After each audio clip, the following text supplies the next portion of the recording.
Ambad Satpur link road येथील संजीवन नगर भागात राहणारे तिघे मित्र रविवारी दुपारच्या सुमारास घराजवळच असलेल्या शेततळ्यावर खेकडे पकडण्यासाठी गेले होते. यावेळी दोघांचा पाय घसरून तोल गेल्याने ते सुमारे अर्धा एकर क्षेत्रात बनवलेल्या शेततळ्यात बुडाले.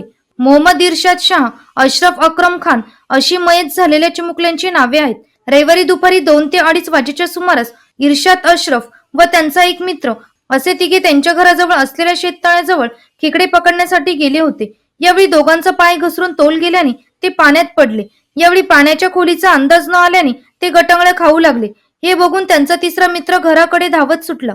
त्याने घरी येऊन ही बाब सांगितली असता नातेवाईकांनी रहिवाशांनी शेततळ्याच्या दिशेने आरडाओरडा करत धाव घेतली. तातडीने अग्निशमन दलाला व अंबड पोलिसांना नागरिकांनी माहिती कळवली.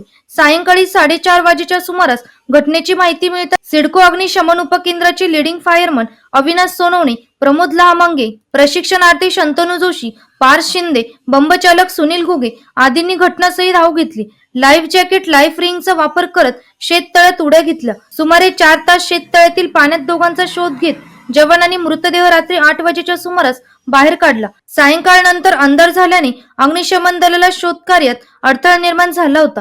यावेळी घटनास्थळी मोठ्या संख्येने जमा झालेल्या लोकांनी त्यांच्या मोबाईलचे टॉर्च सुरू करत जवानांना शोध कार्यात मदत केली. पहिल्यांदा इर्शादचा मृतदेह हाती लागला, त्यानंतर अशरफचा मृतदेह शोधण्यास यश आले. यावेळी परिसरातील नागरिकांनी शेततळ्याच्या परिसरात मोठ्या संख्येने धाव घेतली होती. यामुळे बघ्यांची गर्दी जमल्याचे चित्र बघावयास मिळाले. दोन्ही मुले अत्यंत गरीब कुटुंबातली होती. त्यांच्या मृत्यूने विराटनगर परिसरात हळहळ व्यक्त केली जात आहे. इर्शादचे वडील भाजीपाला विक्री करत कुटुंबाचा उदरनिर्वाह चालवत होते. त्यांच्या दोघांच्या पश्चात आई वडील असा परिवार आहे. या प्रकरणी अंबड पोलीस ठाण्यात अकस्मात मृत्यूची नोंद करण्याचे काम सुरू होते. एनसीएन न्यूज साठी प्रतिनिधी रोहन दानी, नाशिक.